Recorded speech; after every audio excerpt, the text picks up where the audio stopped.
time to roar around the ring coming off of AEW Revolution in Los Angeles, Monday Night Raw at Madison Square Garden. I got that dude, Daryl Taylor, here with me. I'm Justin Valentine, and we're going to jump right into it coming off again of AEW Revolution. That was on Sunday night. Sunday night. Sunday pay-per-views. Sunday pay-per-views, man. AEW went now, back this is to it. It's still a pay-per-view. It's not a PLE yet. No, they haven't. They haven't gone to PLEs, but they've stuck around on Sunday nights, which is they're working their way there. We got spoiled with these Saturday pay-per-views. I really think we did. Unless it's two nights, put this thing on a Saturday. Especially when we hit football season. Yes. Like, please. Saturday pay-per-views. The daylight savings also was a thing that Sunday, which I wonder if that played a role into why they pushed it to Sunday night, but it's a struggle. We got spoiled, and we want Saturday night pay-per-views moving forward. But that being said, the card top to bottom, a lot of people were raving about the matches that we saw on this night, but the main event, I don't know if that's how you wanted to finish this show. Yeah, I agree. So we had Jon Moxley defending that world title against Adam Copeland, and you and I actually almost predicted how this was going to turn out until it didn't. Almost, yeah. Christian Cage did cash in, signing his contract middle of the match, making it a triple threat. Felt a lot like the heist of the century way back when, with Seth Rollins and Roman Reigns and Brock Lesnar at WrestleMania. And then it wasn't, because Christian cashes in just to get choked out by Jon Moxley. Moxley retains. Swerve Strickland attacks Moxley afterwards. Swerve defeated Ricochet earlier in the night, so he's the new number one contender. Your reaction to this whole turn of events and how the show ended? The main event suffered from match placement, I think, just based on everything we saw before it. I think it really suffered from where it was on the card. Now, granted, it's the world title. Typically, you want to end your show with that. Yeah. Generally speaking. To me, I'm watching this card. I'm watching the show, and I'm looking at the card up and down. I'm like, you really could have ended this with Ospreay and you know what I mean? Like, that could have been your match. Sure. Ospreay and Fletcher in the cage could have been your match. Sure. But the match being what it was, the match was fine. It's just, I think it suffered from, at that point in the night, the crowd was kind of, They had been bombarded with so much. And then you give them a finish that essentially was to protect Cope and I almost said Ambrose. Cope and Moxley. So Christian was kind of like the sacrificial lamb in that. And after it was all said and done, I was like, look, I really hope we don't see this contract thing anymore. Yeah. I could live without it in AEW.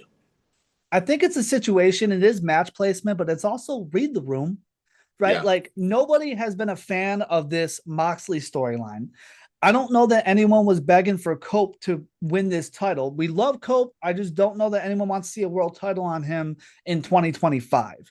And then when you have matches like Ospreay and Fletcher and what they did in the cage, I think Omega and Takeshita could have main evented just because of the moment, right? Omega getting that title and ending the show on a high note with a great match. Omega holding up the title. Again, like you mentioned, it's not the world title, but again, it's a read the room situation. If you're going to keep the title on Mox, if you're going to have a bit of a letdown, because the other read the room situation is, because people haven't liked this situation, we haven't seen Bryan Danielson. A lot of people have been begging, hey, Christian, cash in, become world champion. So again, if you're going to have a letdown, it isn't always about giving the fans what they want. Don't end the show that way when you have banger after banger after banger. I know I don't care about 5-star matches, but they had 3 straight 5-star matches on that card, right? Like, afterwards, the ratings came out, 3 straight 5-star matches. This was not one of them. And you ended it with this. So it's a weird situation. You mentioned protecting Cope. So Cope didn't take a pin. He didn't get choked out. Swerve is the new challenger. Is this protecting Cope? Are we keeping Cope in the world title picture? Do you want to see that? Where do you go with that? Well, it's one of two things, honestly, unless you branch him off into some random feud. It's either you reignite something with Christian, because that's your long-standing blood feud between the two, or you insert him into what should be a one-on-one situation with Swerve and Moxley. Yeah. I almost feel like if you were going to do a title change, if they had wanted to do a title change, you could have let Christian win it and be basically the bridge champion to Swerve or somebody else. Yeah. If you wanted to go that route. I just really think it was, I know what they were trying to do. I just think that given all the matches that preceded it and the way the match was booked and the way it ended, not the best way to end a show. I agree with you. Well, if you plan on, because I said before, especially with the Swerve Ricochet match, and I knew Swerve was going to win that. I thought great Swerve, match, by the way. Great match, right? Yeah. Great match, great storytelling with Prince Nana going back and forth and everything like that. So, but knowing that Swerve was probably going to win that, I'm like, okay, do we want Swerve? And I said this last week, right? Do we want Swerve versus Cope? Not really. We've already seen Swerve versus Christian. So I don't mind that we're getting Swerve versus Mox. Why waste Christian cashing in? Why not have Mox weasel his way out of this title match, get disqualified, cheat, whatever it is? You had Wheeler Yuta out there anyway. Like, just do something along those lines if you wanted to go Mox versus Swerve, because now this adds more confusion to who's the final boss of this whole Death Rider story. Yeah, right? So to speak, right? The final boss. Who's the final boss, right? Who's this final, like everyone's calling it the Reign of Terror with Moxley, right? Yeah. Who is this leading to? Because a lot of people want to see Swerve as the face of the company right now. So why would he take the loss? But Cope was protected, which makes you believe he's going to get another shot. All of this to remember, this started with Bryan Danielson, who we have not seen since he was taken out. You would assume they want him back for their big show in July. Yeah. Who's the final boss of this storyline? I don't know. I'm still wondering if they're ever going to follow up with the Darby Allin situation. By the way, whenever that becomes a thing. and I think I had texted you after the show and I said, Moxley is like 3 or 4 guys away from Roman Reigns territory. Yeah. Where he has essentially beaten everybody and now you're just going to run it back. Right. So I don't want to see them fall into that trap. And they seem to have an issue with picking a lane and going with it. Yeah. They want him to have a feud with this guy, but they want him to defend the title against this guy. Right. And it's like you're all over the place. And the struggle you have with that is you have a bunch of people who could be the face of your company, top of the card, taking losses because you're sacrificing them for because you have 5 different storylines. Because, okay, so say Swerve does win, so we just never get back to Bryan Danielson and Moxley. Exactly. Right? So say Cope is going to get a rematch. That means Swerve's going to lose, right? So say, it's all for Danielson. So Swerve and Cope are going to lose on the route to Danielson. So you're sacrificing a lot of big names for a Jon Moxley storyline that nobody has bought into. Well, the worst case scenario is you have another multi-man title defense. Yeah. And Moxley wins that. Right. Because then now you're really left scratching your head. You're like, okay, he could have dropped it to anybody in this, hyper, this match that may or may not ever happen. Right. But he could have dropped it to a number of people. If he wins yet again, it's like, first off, to your point, nobody cares about this Death Rider story anymore. Right. There's no direction as to where it's going or its purpose or what it's supposed to be doing. He's just kind of carrying a championship around that we never get to see anymore. Yep. So I really think that they should really start thinking about how they're going to wrap this up and who they're going to move on to. Yeah, because you are sacrificing a lot of big names for Jon Moxley right now. Yeah. Ultimately, Ospreay, I think, is your guy, but how do you get there? With all the stuff. He's not even involved in any of this. Exactly, because there's damn near 5 different people involved in potentially being the one to take the title off Moxley. Right. When it's like, okay, Swerve is your big face. Ospreay's your biggest face. But how do we even get to a guy like Ospreay at this point? There's so much in the way. Well, let's talk about Ospreay because, and I mentioned this before, everything going on with Ospreay and Omega and the Don Callis family has been a lot more well-handled and entertaining than the actual world title picture. Back-to-back matches. Again, these were 2 of the 3 5-star matches. No surprise. Ospreay defeats Kyle Fletcher in the cage. Omega gets the international title from Konosuke Takeshita. Your reaction to these matches and also the Don Callis family putting both Ospreay and Omega over?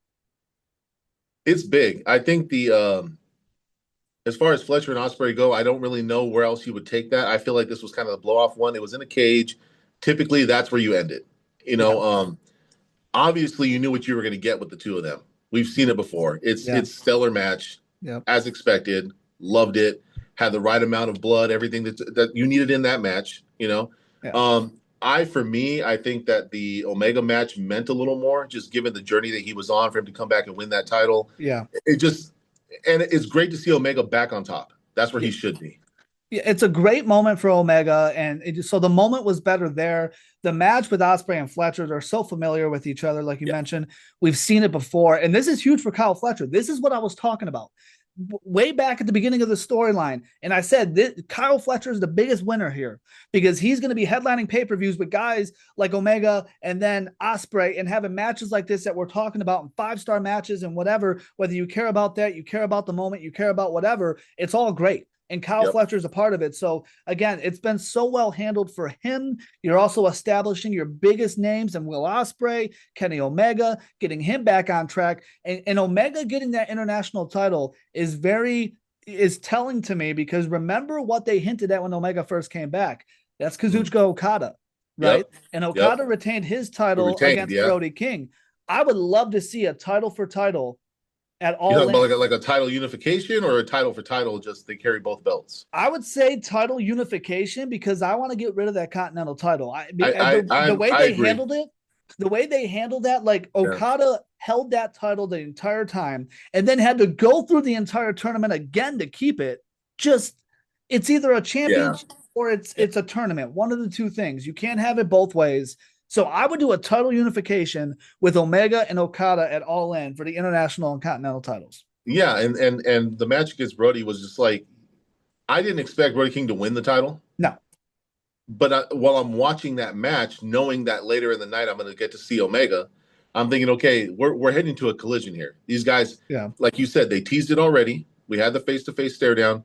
Let's get there. And I was thinking whether Omega wins the belt or not, irrelevant at that point, we have to get this match. So I'm hopeful that's where we're headed.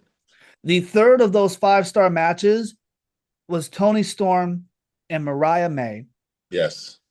These two, that was a gore fest. Yes, gore fest, glass, everything going on, but they tell a great story. Yes. I'm gonna just get this right off the rip here. Easily the best story AEW has done, bar none. Not women's.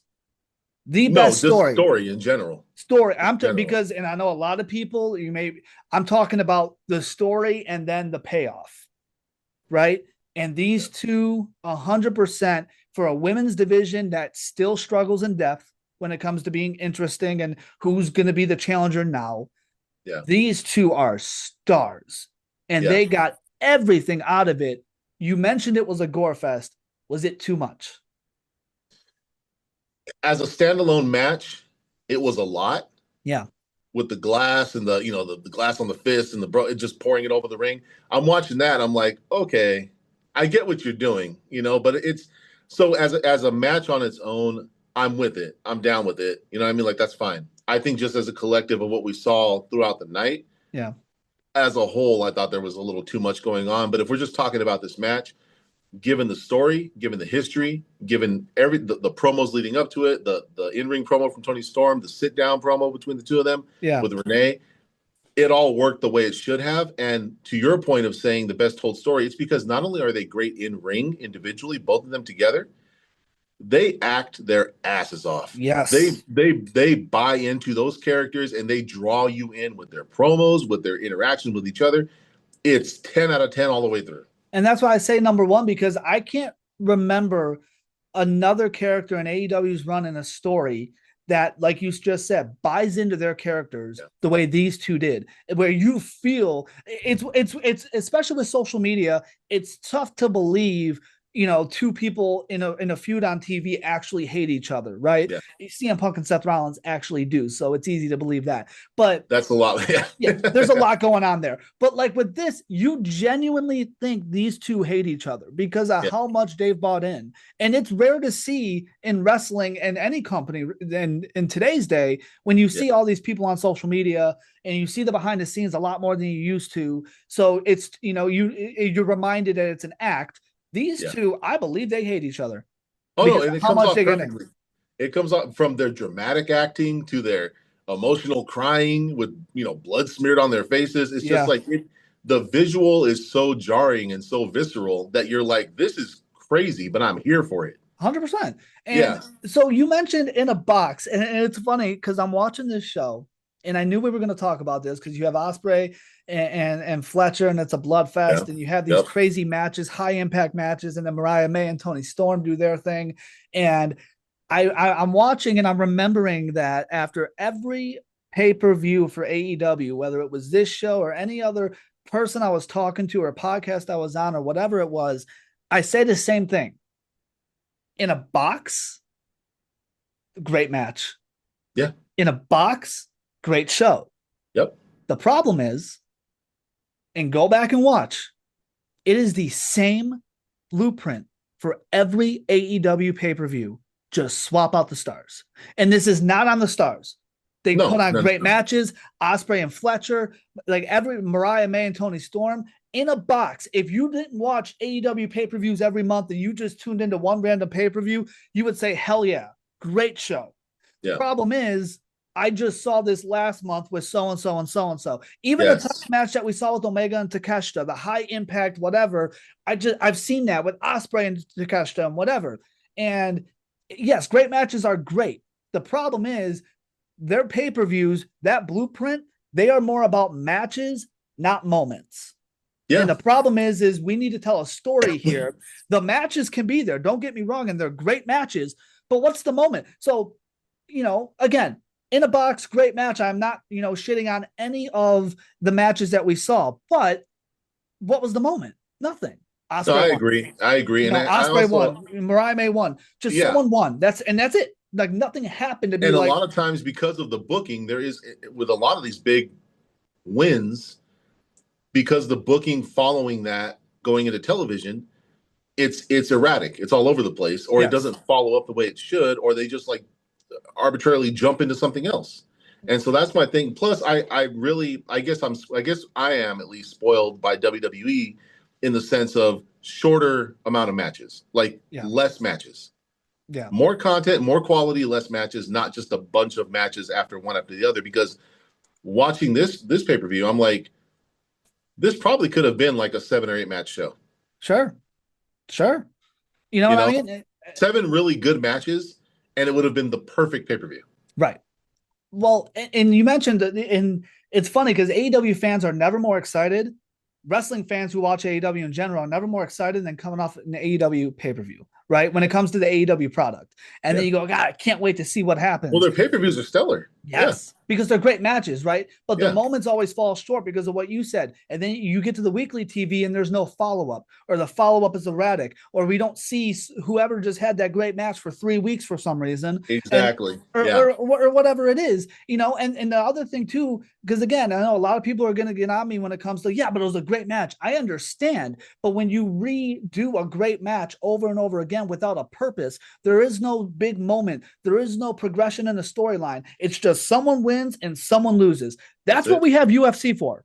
Yeah. Right? Like we're supposed to be telling a story here. So when we have just someone wins and someone loses after a phenomenal match, that feels like a bit of a letdown. And when you talk about great matches, they overdo that on weekly TV. All due respect, go watch Collision. Your main event of Daniel Garcia and Lee Moriarty went 20 minutes.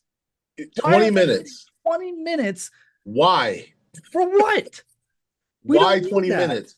What's my story there? Why does this deserve 20 minutes? No. Like it could be the main event. I get it's the TNT title. Daniel Garcia is an up-and-coming star.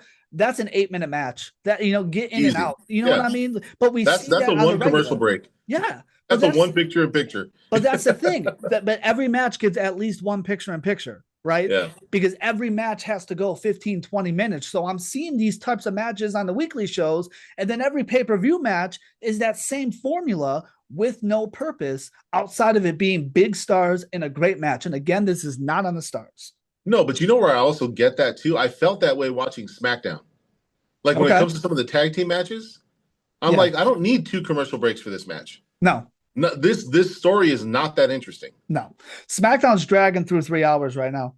And yes, it is. Very much so. They're trying to fill. When they announced it was going to be 3 hours, I'm looking at that roster and I'm like, there's no way. No. There's no way.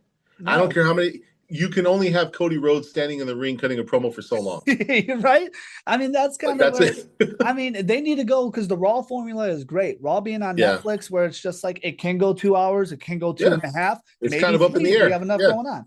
SmackDown needs to get there at some point. Yeah. One last thing about Revolution, then we'll get into WWE stuff. Adam Page beat MJF. Are you more happy for Adam Page or disappointed in the result for MJF? A little bit of both was kind of my cop-out answer. Okay, sure. I'm happy for Page because this is when you start to trust that the booking for him is going to be cohesive and coherent. Right. We had spoke about MJF. Now, by the way, great match. Great match. We are going to say about a lot of matches on this pay-per-view. Yes. Surprisingly, an Adam Page match wasn't the one that had all the blood. Right. But MJF losing was just like, okay, he was playing the antagonist, playing the heel, so I don't have a problem with him losing. I feel like he's stuck in a loop right now. Yes. This is what he does. Yes. And you were speaking about characters and buying in. I feel like it's not him buying into a character, it's a shtick. Yeah. And it's just becoming a thing that he gets looped in with somebody. He goes out in the ring, talks a lot of shit for 20 minutes, and the person comes out, then they have a match. He wins or loses. There's no trajectory for him to do anything else. Falls into another feud, talks a lot of shit for 20 minutes, wins or loses. It's a loop. Yes. It's a loop with him. Whereas Adam Page, I don't see him necessarily jumping into the title picture, but I see him able with this win to move on to a bigger, better feud. Yeah, it feels that way coming off of what he did with Swerve this past year. And now you give him a win. Saying bigger and better coming from MJF speaks a lot on MJF's stock and where it's at in the company right now. Well, and that's where my disappointment is big on MJF. I'm happy for Adam Page. He's coming off his feud with Swerve and got that win last year, and now gets a pay-per-view win over MJF is huge. But with MJF, yeah, his stock's big because he was once the guy. Yeah. And now he's not being treated that way. Yes. The guy, the top name in the industry, right? And now he's in feuds with Jeff Jarrett, Dustin Rhodes, and taking a loss to Adam Page. It's like, what are we doing? He's a babyface when he came back, had the AEW tattoo. The Adam Cole feud went, absolutely nowhere. You know what I mean? Gets the tattoo removed. Even with Adam Cole, what's happening there? He wants a TNT. He got back with Strong and O'Reilly, and again, they live on Collision doing nothing. Nothing. Just these are too big of names. Too big of names to be, being treated this way. They had a whole year dedicated to their program, and now this is where we're at. So it's wild to me. All right, let's run the gauntlet through some WWE headlines. We're officially on the road to WrestleMania, so we'll get through these. And Raw at Madison Square Garden ended with CM Punk and Seth Rollins in a cage. Rollins gets the win when Roman Reigns returns, drags him out of the cage. He beats down Seth, beats down Punk. Your reaction to this turn of events and their path to WrestleMania? So ironically, Roman doing what he did was also a finish to protect both Punk and Rollins in that match. I'm going to sound biased. I didn't have a problem with it. I don't have a problem with it because it makes sense. Yes. And I'm watching this happen. I love it, by the way, because you didn't see Roman initially. You hear the crowd reacting before you see him, which I thought was great. Loved it. No music, no nothing. And I'm like, this dude he's beyond over. He doesn't even need his music to hit to get this reaction. But I'm watching it and I'm like, dude, Justin was right. This is the match we're getting. Yeah. Like the triple threat match. So I'm thinking now, first off, the match was great. Awesome match to have as a main event for Madison Square Garden. And that finish, and I'm like, okay, my question is, where are we going with this match as far as this triple threat? Are there stakes to this match? Yeah. And is this going to main event over the world title match? That's interesting. We got 2 nights to WrestleMania, and it has to be one of the main events. It definitely does. It's a great pivot, right? Because I know for a fact we're supposed to get Roman versus Rock. I know for a fact Rock, for whatever reason, it has to be that he was just like, I'm not going to be in ring shape, which is why he's doing managerial stuff with Cena, which is fine. Roman getting that reaction is a reminder that he is the guy. CM Punk is awesome. Seth Rollins is awesome. Roman Reigns is the guy. Getting that big of a reaction over Punk and Rollins is huge. It's a great pivot, though, because it's 3 of the biggest names with so much history and story, with Paul Heyman in the middle. And yes, there should be stakes. The winner should get Cody versus or Cena afterwards, right? Like there's your two-night That's WrestleMania main your event. backlash or whatever pay-per-view is after, or PLEs Right. after that. Just Yeah. like your two-night WrestleMania main events, figuring out the world title picture with that match. Three big names. I love the pivot. Love the moment for Roman Reigns. He is still the guy. Oh, he's As the guy. over He is the as guy. over as Rollins and Punk are, Yeah. Roman's still the guy. On SmackDown, Naomi admitting to attacking Jade Cargill for Bianca. Bianca doesn't want to see her anymore, letting Jade attack her. How'd you feel about this segment? It was, I don't want to say completely underwhelming, because I just kind of expected, okay, well, we're going to go through the motions here. It's going to be my lasting impression from it is the immediate comparison to Rikishi's "I did it for The Rock, I did it for the people." And it was just like, as he's explaining it, I'm like, oh my God, Rikishi's so proud right now of his daughter-in-law. But it was fine, and it served its purpose. I like the fact that you had that interaction on the ramp or at the top of the stage with Jade and Bianca, where it wasn't really an interaction. It was a quiet acknowledgement, but also sort of a, hey, I'm not hugging you just yet. Like, we're our business. We have to settle something here. That's kind of out there. I'm guessing we're getting Naomi and Jade. If we're going that route, I don't know. I don't think Bianca's going to be involved because she's obviously on this other multi-person match that we're apparently going to be getting for Right. WrestleMania. But Yeah. I did like the segment. Anything that moves the story along and gets it moving, I'm with it. Yeah, so that's where it's like the segment was awesome. Talk about acting your ass off. Bianca and Yeah. Naomi did just that. Some soap opera stuff, man. Some soap opera stuff, and Bianca was on First Take pushing this story in character. Yeah. Like, it's huge, and I love to see that. It is a bit of a letdown just because of what could have been, right? Because Bianca versus Jade is a huge match, is a huge feud, and nothing against Naomi, but it just feels a little convoluted, especially because of what we're seeing in the women's world title picture, which I kind of wanted to segue right into that, because Io Sky takes the women's world title from Rhea Ripley. So now you got three people involved in that, including Bianca, who we thought was going to be involved with Jade. Yeah. Doing Jade and Naomi. I love giving Naomi a spot on the WrestleMania card, but it's WrestleMania. And if you seems like a consolation prize kind of deal. It feels like a consolation for Jade, because Jade could have had a WrestleMania match with Bianca. And again, all due respect to Naomi, it's just the star power and the story that could have been there. Naomi's not nearly Bianca, but okay, Io Sky gets the women's title, and now we have a triple threat there. Are we doing too much in that triple threat in that story? I kind of feel like we are, because I think a lot of us anyway were looking forward to Rhea and Bianca. Yeah. That's what we thought we were getting. Right. Now, I have no issue with Io Sky, but it almost seemed like a swerve for swerve's sake. Sure. Of putting the title on her, because going into that match, it's like, oh, well, Rhea's going to win this, and we're going to get our main event, her and Bianca. Now that it's presumably a triple threat, it just seems like the thing where they try to get everybody on the card. Yeah. And sometimes they sacrifice a more coherent story to do so. Right. Now, the match may turn out to be a banger, but as far as setup, as far as like, I'm really just watching it like, why are we doing this? Why don't we just go one-on-one? Yeah, well, that's kind of where I'm at, because it's going to be a great match. Bianca and Rhea, talk about Bianca and Jade. Bianca and Rhea is WrestleMania caliber right there. Oh, yeah. And and we got to remember, we have a women's intercontinental title.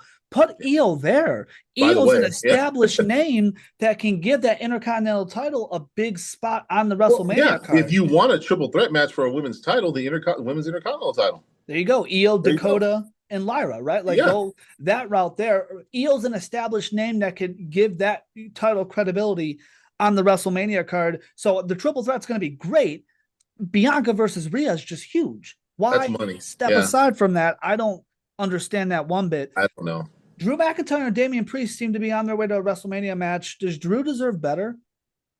So thinking about that, I kind of thought about that before you posed the question. And I'm thinking, like, what it is with Drew is that he has built up so much, main event capital in his run that he's had. So within the past 3 years, that he can afford to do this. Yes.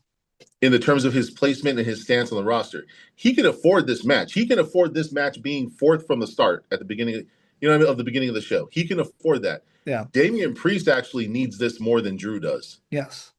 So by association, having this match with Drew McIntyre, this is doing a lot for Damian Priest. At the same time, it does not hurt Drew McIntyre.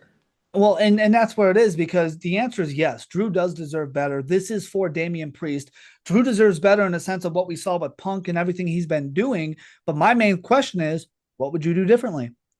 You don't want to see this Cody Cena story play out. You don't want to see Punk, Rollins, and Reigns. You don't like. There's so many things that's like you're telling me you don't want to see that. The only thing better I could see is him and LA Knight for the U.S. title, just because there's a title involved.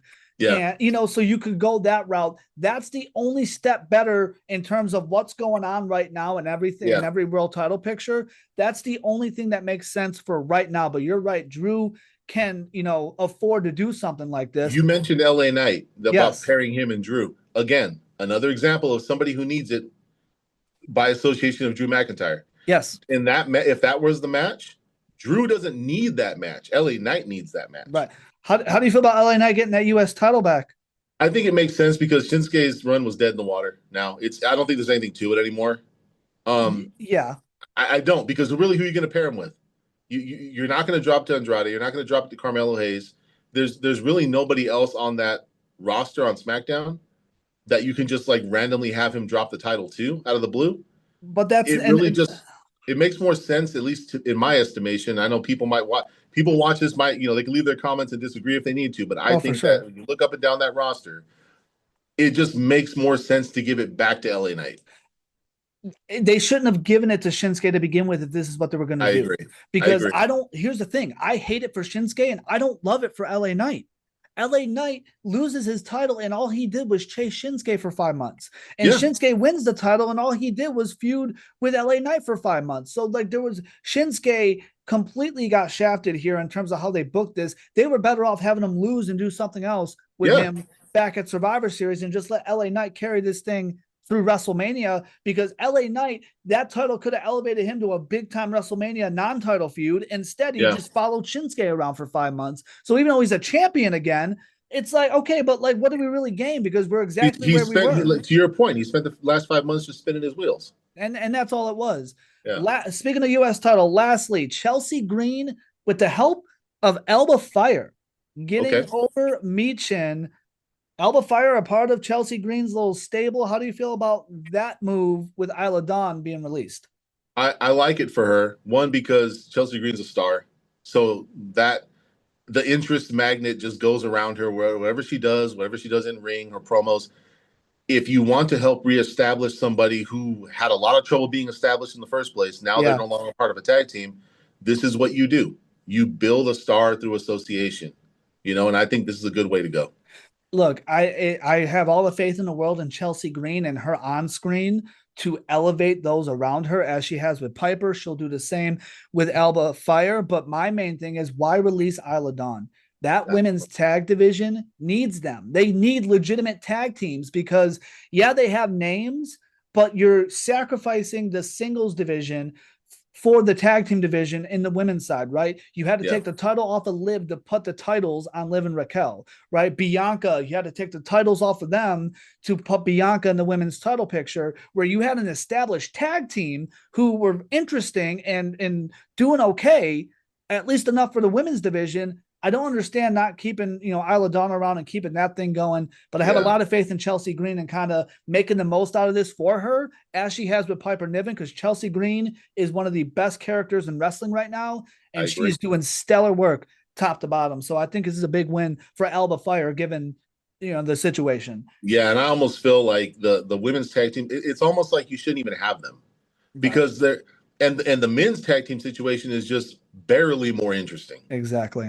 So the tag team situation as a whole in both divisions is just not ideal right now. Yeah.